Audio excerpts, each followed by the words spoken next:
Welcome to the Burton Ballers. Ain't got no time for no stallers, yeah. We are the risers, we're not the fallers. Our channel is growing wider and taller. Yeah, we're here to give you the news about your dear beloved Blues, yeah. So if you like this YouTube channel, like, subscribe and turn on that bell. Yeah.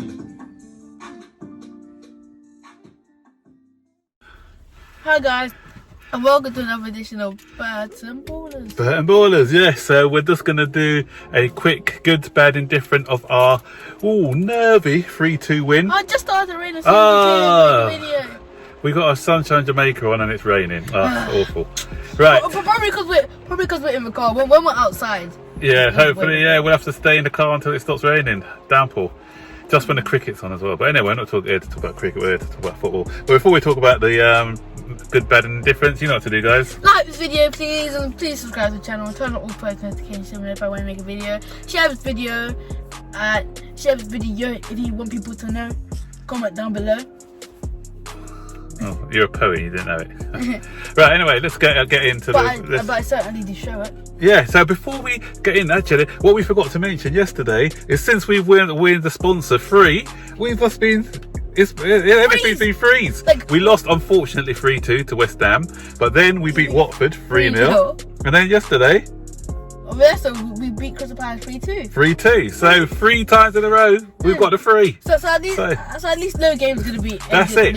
So if that free sponsorship can get us to score on the right end of free, not the wrong end of free, then, yeah, well done free for sponsoring us. Great, exciting games now. Brilliant. Anyway, back into the game. Into the ratings now. So, Kepa. I'll give him a good, just purely because that last save. If it wasn't for that last save, that dropped us 2 points. So yeah, so for that save alone, he has to get a good. He has to, because that was a match-saving save. Match-winning save. Yeah. That's 2 extra points. So, that save put us to 3rd. If that wasn't for that save, we would have gone 2nd. We would have been 4th. But some could argue that he could have got a hand to the Zaha one, and he would have put us in the first place. So it's swings and roundabouts. Yeah, still. But but I still like to see him do better on that one. But he saved himself. Get it? Saved himself with that save. So that's it. Now he gets a low good. Just get a low good. Reece James for you. Well, he was getting bullied a bit, and then he stopped getting bullied. So I might give him a high indifferent. Yeah, the same as me, indifferent. First half, I thought he wasn't great. Second half, he got more into the game. He was a bit stronger. Got some good crosses in. Excellent cross for that Giroud header as well. He put some decent, dangerous balls into the box. He's not as sound defensively as he was before lockdown. But he did a couple of times put Zaha in his pocket. Well, he wasn't firmly in his pocket. He didn't zip it. He didn't wear a zip pocket. That's it. He sort of came in his pocket and he just jumped out again. So yeah, so no. So he just fell out. Exactly. So as for the Quetta. Yeah, he was doing good leadership. Indifferent. Yeah, indifferent for me as well. Didn't do a lot for me. He did okay. Yeah, he just did. It wasn't bad. He wasn't exceptional. So that's what indifferent's about. So yeah. Yeah. So Christensen. I'll give him probably a bit of indifferent. He wasn't really doing that well. Yeah, I'll give him a bad. Sorry. Whenever we play up against these physical strikers, he is because we had it with Benteke, we had it with Antonio. Again, Zouma was there to save. He was found wanting when he's up against a physical defence. I reckon Rudiger should have played. I don't know. And his reaction, he just doesn't react. So he didn't react to the second goal, the ball which was crossed across. Again, he didn't close. Well, Zouma should close down. But yeah, I know. But he just didn't react, and he got bullied by our old player, didn't he? The left back. No, what's his name again? Remy. No, the Dutch guy. Van Halnot. Yeah. So he got bullied by him, and then it was him who nearly cost us the goal, because he was the one who parted that Red Sea, what I was talking about. And you see the look that Zouma gave him after he made that tackle. He growled at him. It was him and Reece James, I think. He growled at for leaving that big wide gap. So Zouma had to come from his position to cover Christensen, he was just watching. So that leaves It's just the wave just Yeah. swoops him up. So that leads us nicely on to Zouma. What's he giving? Good. Yeah, definitely a high good for me. He was close to man of the match. He wasn't my man, but he was close to man of the match. And great defensively in the air. He kept the Palace defenders at bay, and that match-winning tackle that saved us as well. That gave us the 3 points as well. That tackle. Because we were marvelling, weren't we, over the Kepa save? And then before we were standing up as we normally do in the last 3 or 4 minutes, pacing around the room zone because it's always nervous. And then it came out of nowhere, didn't it? Because I think they just went back. I think there was a skipper save, and then literally we just saw the camera, and then the first thing I saw was just in there, and then Zouma just came in. I thought Zouma was the ball going in for goal. Yeah, I think they were looking back at that incident after the post incident, and then they missed it. All of a sudden, we just saw Zouma come from nowhere. Benteke was just about to knock it into the net, and he just came from nowhere. Just went, no, you don't. You're just like, what do you think you're doing? Exactly. I don't think so. And this Benteke, actually, he's only scored 1 goal all season. And what do you think? And he nearly scored 2. So Zouma saved us from Benteke getting 2 goals. I can't believe somebody scored 1 goal all season. We say from Benteke. Exactly. Jeez. Yeah. So Zouma, well done, mate. Hats off to you. Billy Gilmore. Billy Gilmore. Bad, really. I'll give him a high bad.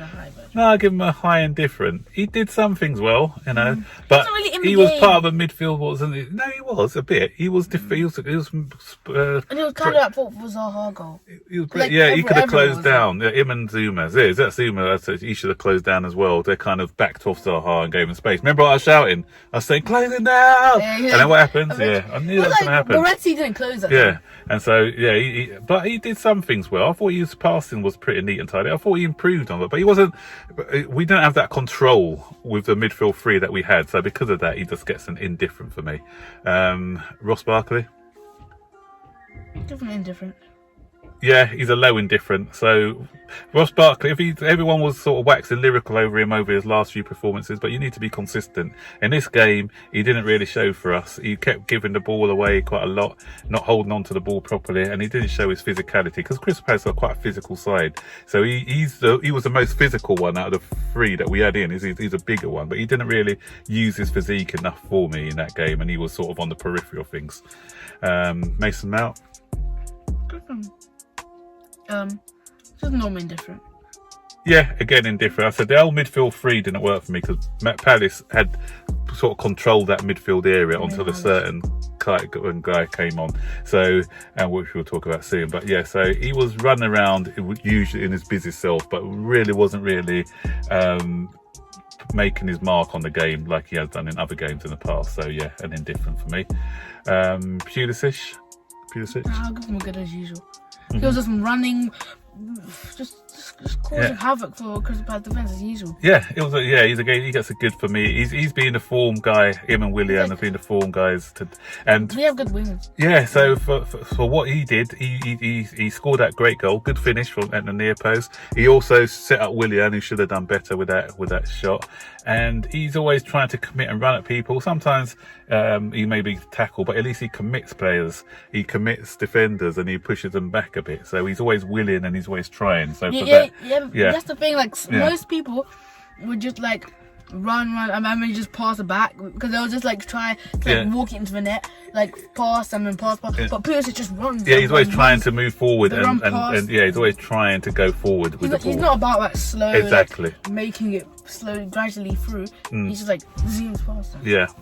Giroud. I'll give him a good. He scored a goal. He was doing good hold up play.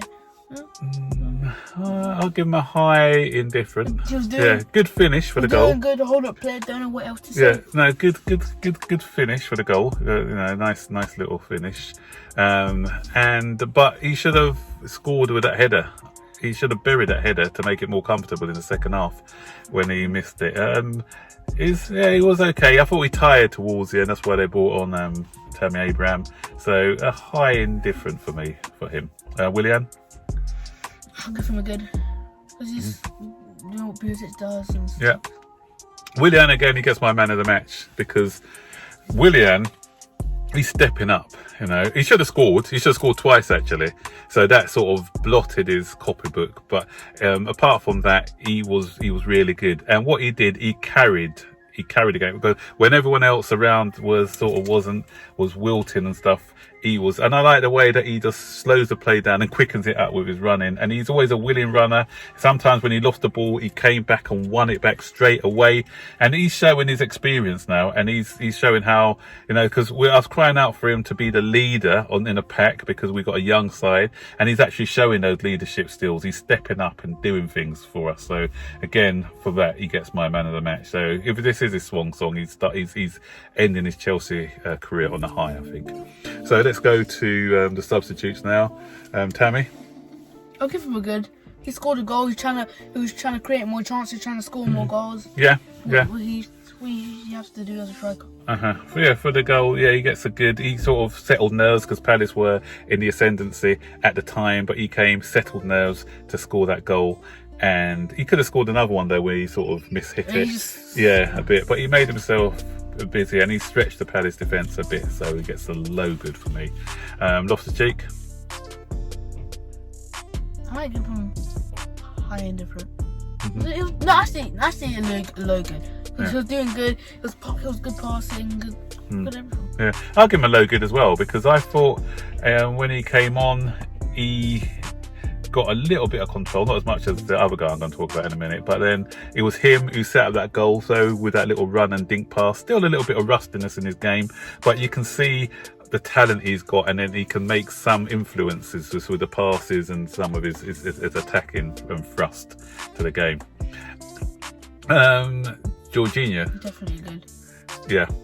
I would give him man of the match, but he wasn't on for long enough. You know what? Even though he wasn't on long enough, for me, he's probably third or fourth behind Zouma, Willian and Pulisic for me. Although he wasn't on for long enough, but what he did in that 10 minutes, he done more in that 10 minutes than the midfield three did together. He just literally there was like, because Palace had like 69% of possession, when Chelsea only has like 41 or 39. I think it was 63-37 percentage. And then as soon as Jorginho came on, it was like 80-20. Yeah, it just switched. Like, Jorginho just flipped. But he was just like a magnet. He was a magnet, and his movement, and he broke up play with his tackling as well. He was assured, and it made everyone around him play better as well. All of a sudden, when he came on, you thought, okay, this is more comfortable, apart from the last 2 minutes or so. But, you know, Palace were on the ascendancy. He came on, it shifted the momentum into Chelsea's favour until we started to panic again towards the end. But yeah, great cameo performance by him, and he showed that he's still got something to offer for the team. So there you go, guys. Do you agree with our good, bad, indifference? Is there anything that you would change in that? Any difference? Please let us know. So guys, don't forget to do what? Like this video please, and subscribe to the channel and turn on all post notifications so you know when I make a video. Share this video, comment down below. Okay, take care, and check out the Havertz Benrahma video that I done earlier this morning. Yeah, with all the latest news. So we'll see you guys later. So take care, bye bye.